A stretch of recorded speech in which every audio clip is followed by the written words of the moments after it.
Alejandra, que me impresionó a mí. Te cuento lo que a mí me llamó la atención. Esa Biblia que tenía, creo que era una tapa de cuero, con todos los piercings de personas que se habían entregado al Señor, que Dios le había rescatado de las drogas, y lo tenía ahí como un elemento de testimonio. Y bueno, ha tenido desde entonces unas experiencias impresionantes en tu vida, como fue, también lo narraste aquí en el piso del canal. No podemos olvidar ese día donde contaste con toda crudeza lo que fue ese accidente que se llevó la vida de Alejandra, y cómo Dios te dio entereza para estar hoy, después de estos años, de pie, sirviendo a Dios, constante en el Señor. Así que valoramos mucho ese recorrido, Gustavo. Pastor, gracias primero por tener en tu memoria parte del testimonio de nuestra vida. Es así como lo decís, exactamente. No le agregaste ni quitaste una palabra. Estuvimos en varias oportunidades cuando estaba tu papá, ese también hombre maravilloso de Dios, junto a la pastora Mabel, tu mamá. Y recuerdo que en una de esas oportunidades Alejandra mostró esa Biblia, en la cual ella decía que era un trofeo, todos esos piercing, todas esas aretes, anillos, todo símbolo que significaba una forma de vivir, una cultura, una mentalidad, ¿no? Y en eso nosotros veíamos la renuncia de cientos de personas. Tenemos también por misericordia del Señor, ¿no?, de haber impartido el Evangelio de Jesucristo acá en la zona a cientos de personas, familias, matrimonios, jóvenes, niños, ancianos, y cómo en el altar o en los distintos eventos que hacíamos en aquellos días donde se podía hacer, que eran multitudinarios, renunciaban de forma literal. Después de la convicción que el Espíritu Santo daba de pecado, justicia y juicio, ¿no? Cómo la gente se sacaba esas camisetas que hasta ese momento la tenían como algo superior, un cuadro de fútbol, un color, un sombrerito o gorrita, visera, que también implica una forma. Era su identidad. Claro, una forma de vivir. Gustavo, contame. Porque ustedes los veo con un fuerte impacto en el oeste del Gran Buenos Aires. Cuando se menciona el conurbano bonaerense, como se menciona también la ciudad de Rosario, se menciona casi como una zona donde el Estado, la política, poco puede hacer para levantar a la gente, para ayudar especialmente a los jóvenes. Y yo veo desde este testimonio que estás narrando cómo han tenido una influencia muy fuerte en jóvenes que algunos dicen no tienen cómo enderezar el camino, ya no hay remedio. Sin embargo, ustedes han desarrollado un trabajo viendo la gloria de Dios en ese aspecto, como Dios, a lo que el mundo dice esto no sirve, o ya no tiene, ya está descartado. Sin embargo, de ahí Dios hace gente valiosa. Sí, yo creo que un factor importante a resaltar, ¿no?, es que nosotros somos de acá del partido. Yo nací acá en el partido, toda mi vida viví en el partido, en distintos barrios del partido, hasta que, los últimos años lo vivimos acá en la zona donde el Señor nos ha llamado a abrir Remanente Santo. Es como que... Estamos hablando de una de las regiones más populosas de la Argentina, algo así, creo que algo así, más de 3 millones de personas, ¿puede ser? Sí, así es, el partido de la Matanza. Es impresionante. ¿No? Sí. Claro, es impresionante. Y creo que el haber vivido, el haber desde gateado en este partido, hasta haber jugado a la bolita, a la figurita, haberme después conectado con gente por ahí que andaba en la droga, en el alcohol, en todo lo que hay en estos barrios, donde pude experimentar todo lo que se siente, estar dentro de ese submundo, ¿no? Y haber vivido en un matrimonio que es prácticamente el común de los matrimonios de aquí del partido, donde estamos subyugados a una forma de pensar, a una mentalidad, a donde creemos que lo máximo que hay es eso precisamente, la droga, el alcohol, el asado del domingo, el borracharse, los amigos, y que esa es un cuadro de fútbol, esa es la vida. Una tribuna, sí. Esa es la vida, se presenta como el único objetivo, el único horizonte de vida, y ahí caminan todos. Sin embargo, de ahí Dios te sacó, de ahí Dios te transformó, claro. y estás siendo un agente de transformación. Es impresionante. Yo creo que tiene mucho que ver eso porque nosotros al haber estado ahí, hoy nosotros estamos de este lado en Cristo y podemos empatizar, entender nuestro lenguaje, nuestra administración, nuestras reuniones, todo parecía que está como adosado a lo que necesita, al Evangelio, a la versión del Evangelio, que sin perder la esencia de lo que es el Evangelio de Jesucristo, pero adaptado a todo lo que necesitan aquí en el partido, y que creo que... Al ámbito donde Dios te ha mandado a trabajar, a ejercer el desarrollo ministerial. Ahora, es cierto, podés empatizar, podés entender qué estás sufriendo, qué estás pensando, cómo estás sintiendo. El joven que no tiene horizonte, el joven que ve como tal vez lo único que tiene para progresar es trabajar para algún narco,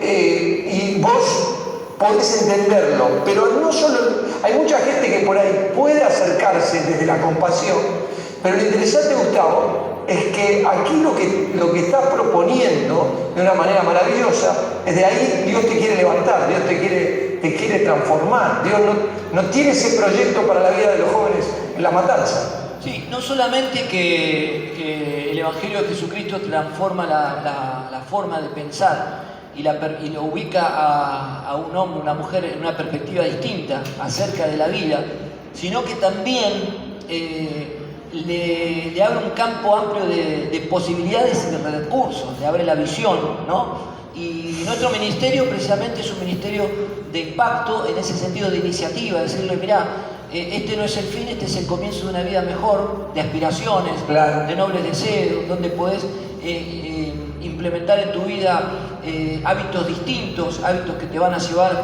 a poder progresar en la vida, a sentirte autorrealizado en Cristo, hábitos como por ejemplo la disciplina, el esfuerzo, el trabajo que generalmente cuando venimos, me incluyo, de esta clase de vida que estamos describiendo, no los tenemos.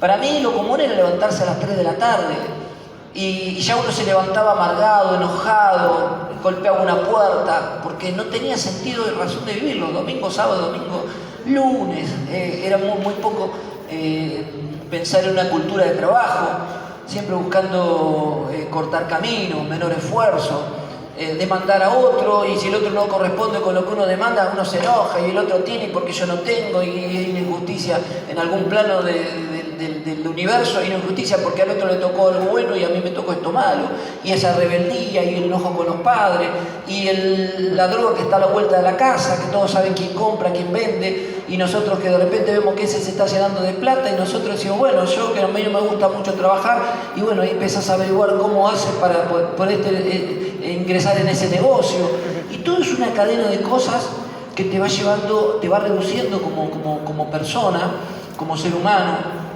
y donde el enemigo precisamente en este ámbito hace estragos, ¿no? Es ahí donde necesitamos... Gustavo, sí. Gustavo, pero sí, vos en algún punto, por lo que te veo, por lo que he visto, yo hablaba con alguien, le decía, mira, ninguno que tiene un trabajo que se desarrolla, me dice, pero mirá todo lo que se puede alcanzar, mirá la cantidad de gente que se consigue levantándose a las 3 de la tarde.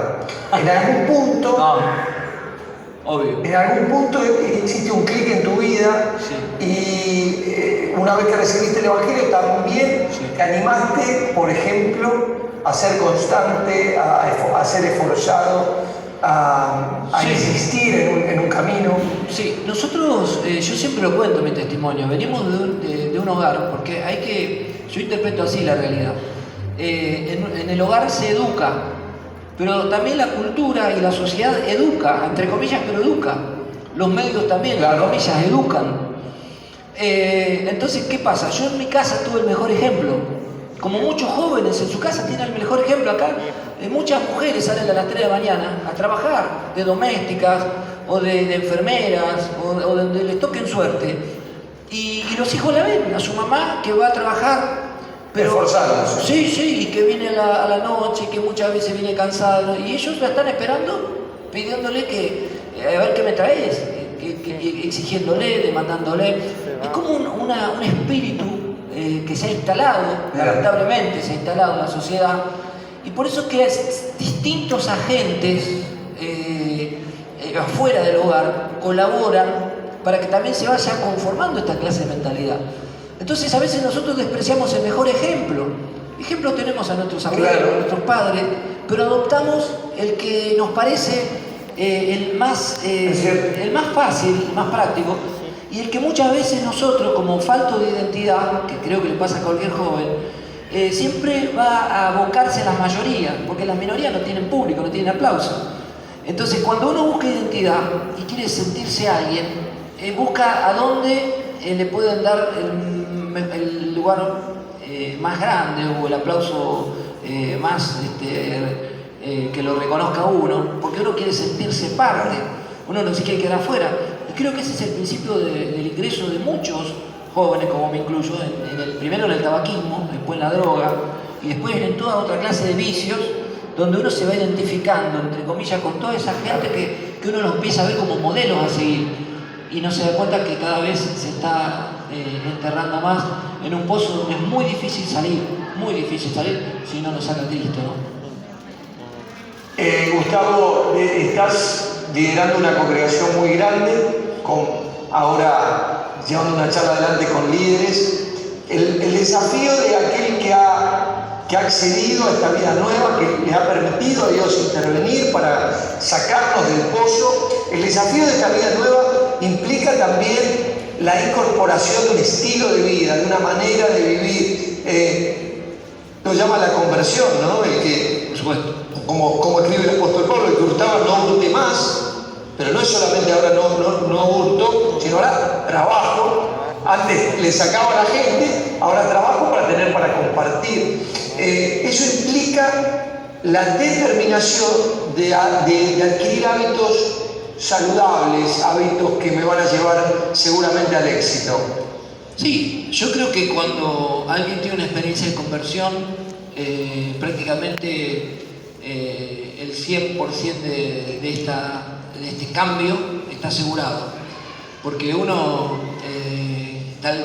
aquellos, ¿no?, que eran enemigos de los apóstoles, en el capítulo 2 de Hechos, que habían matado a Jesús y después eran enemigos de los apóstoles, y en el primer pregón del apóstol Pedro, en el versículo 2, 36, 37, dice que fueron compungidos de corazón y ellos dijeron: ¿qué haremos ahora, varones? ¿No? ¿Qué haremos? Se pusieron a disposición de los apóstoles, como demostrando ahí el texto claramente de que habían renunciado a esa forma que tenían de ver las cosas, de verlo a los apóstoles, a los primeros pastores de la iglesia, de verlos como enemigos a empezar a verlos como los guías, como las personas a quién seguir, a quién preguntarle qué vamos a hacer ahora, ¿no? Y estar dispuesto a que me guíe. ¿Ahora qué hago? Claro, no quiero dar un solo paso más sin que me enseñen.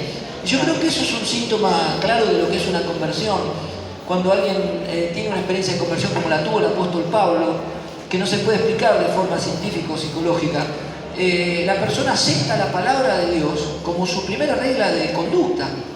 Y si bien la transformación es progresiva, el impacto es instantáneo, pero la conversión es progresiva, uno ya se va haciendo más dependiente de quiénes son sus líderes, sus autoridades espirituales, por supuesto, de la palabra del Señor.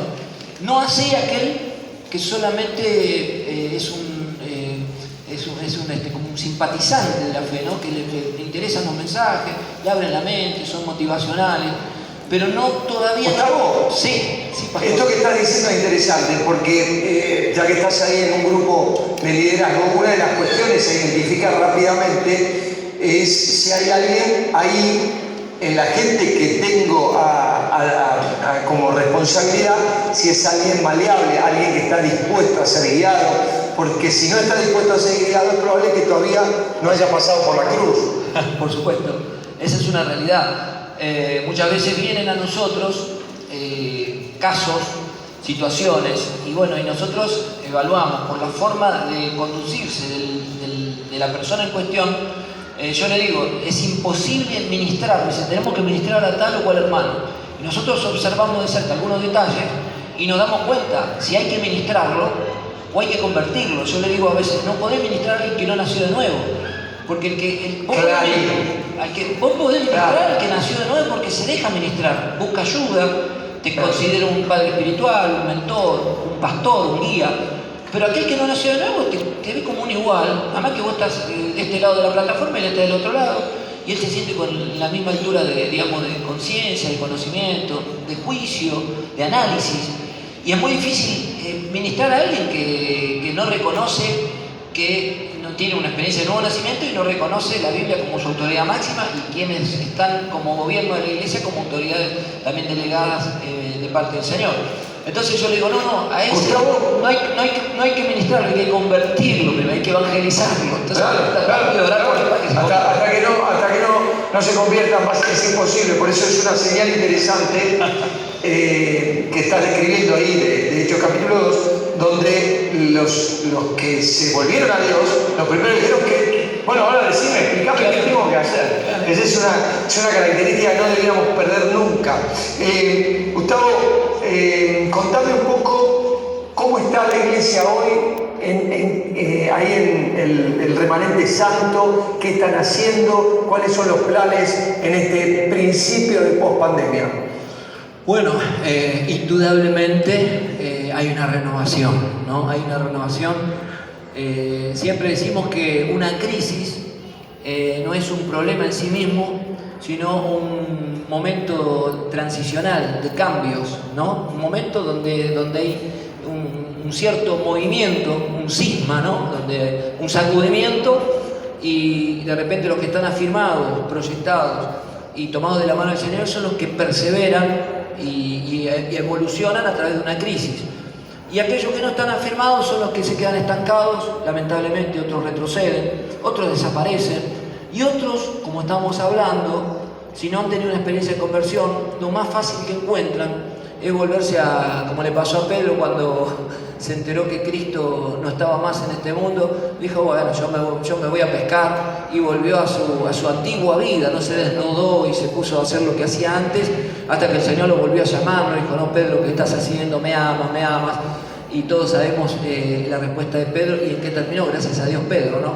Pero suele suceder eso. En estos momentos hemos experimentado una renovación. Los que estaban posicionados firmes en la mano de Dios fueron los que se arraigaron cada vez más, comprobaron la fidelidad del Señor. Hoy están dando fruto en lo que están haciendo.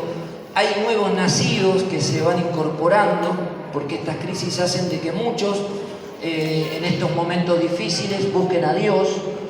Creo que muchas veces el Señor usa como estrategia los momentos claves de llamamiento de muchos, son cuando están en su problema o sin solución, sin salida, y es donde buscan a Dios. Y por supuesto el Señor dice que el que a mí viene, yo no lo voy a echar fuera. Estamos como siempre, somos una iglesia de multiactividad, siempre trabajando, proyectando, evangelizando. Precisamente en la reunión de esta noche estamos como reformando algunas cosas, viendo las cosas que sirven, las que no sirven, mirando las metas, si hemos alcanzado o no, haciendo los cambios necesarios para poder siempre seguir mejorando. Pero lo más importante, creo yo, es que el que dinamiza todo eso es el Espíritu Santo, indudablemente. Todo esto no se podía hacer con un buen sermón, o con verborragia, o con una buena dialéctica. Sería imposible movilizar a tanta masa de gente en un partido tan hostil como el que estamos y en el lugar más hostil del partido que nos puso el Señor a ministrar. Por eso es que cada vez nos hacemos más dependientes del Señor, nos aferramos más al Señor, confiamos más en su trabajo paralelo al nuestro, porque como le digo yo a la congregación, nosotros hacemos nuestro trabajo, pero también confiamos en el compañerismo del Espíritu Santo que está trabajando en una zona donde nosotros no vemos, no percibimos sensorialmente, pero que tenemos la convicción de fe que Él lo está haciendo. Entonces, seguir insistiendo sobre los imposibles, seguir trabajando sobre las limitaciones, seguir rompiendo problemas o argumentos donde vemos o no visibilizamos la solución a la salida, pero la fe nos mantiene en actividad, proactuando, no reaccionando, sino proactuando, para que en breve siempre estamos esperando resultados y fruto de parte del Señor. Y creo que bueno, eso es lo que nos tiene apasionados, vivos, con una perspectiva siempre, y no poniendo el ojo en el problema o en la carencia, ¿no? Porque están en todos los lugares. Primeramente en mí, golpeo una puerta y no se me abre, voy a orar por un enfermo y no se sana. Miren, ahora me está esperando en un rato, y les comento para que oren por mí, a todo el liderazgo, una casa donde se mueven las cosas, tipo poltergeist, se vuelan las cosas, se rompen las sillas, las lámparas. Le dije, esperame que yo termine una reunión que tengo con el ministerio y voy. O sea que 10, 11 de la noche le voy a aparecer ahí. Pero bueno, se sumó esto, que es hermoso estar con vos, pastor, y gracias por tenernos en cuenta. Por favor, nos tenemos en el corazón y oramos por vos, por tu hijo, por tu esposa, por todo el equipo que te acompaña ahí en Remanente Salto. La matanza la tenemos en el corazón, así que desde acá un gran abrazo para todos y es un gusto escucharte, es un gusto saber que estás firme en el Señor, creciendo y dependiendo del Espíritu Santo, que es, leía recién el evangelista Carlos Anacondia, una de sus frases sobre los métodos y los sistemas que terminan de alguna manera embruteciendo, limitando la fe. Lo que necesitamos es depender del Espíritu Santo. Palabras de Carlos Anacondia, pero palabras que es claramente visible en ministerios como el de ustedes, donde se animan a ser sensibles a lo que Dios quiere manifestar en este tiempo. Gustavo, desde acá un gran abrazo para vos y para todos los que te están acompañando en esta noche. Pastor Pablo, para todos los que están en la pantalla, les mando un abrazo desde aquí y les decimos que estamos los martes y domingos a las 2:30 o 3 de la tarde en la pantalla Canal Luz, y los sábados con Héroes a las 12 de la noche, saliendo también en esa maravillosa y prestigiosa pantalla que nos reproducen tantos y tantos países, gracias a Dios, y se están por sumar más países. Estamos mirando ahora, Gustavo, saludos desde Encarnación. ¿Quién es? Rolón Fiedler, familia Rolón. Ahí nos manda la foto desde el living de la casa mirando Canal Luz. ¿Qué más tenemos ahí? Desde Uruguay. ¿Quién dice? Me llamo Libertad, bendiciones al pastor Pablo, estoy viéndolo desde Uruguay. Bueno, como estabas expresando, un cariño para todos, gracias por acompañarnos. Un saludo. Gustavo Ferro, el apóstol de la matanza.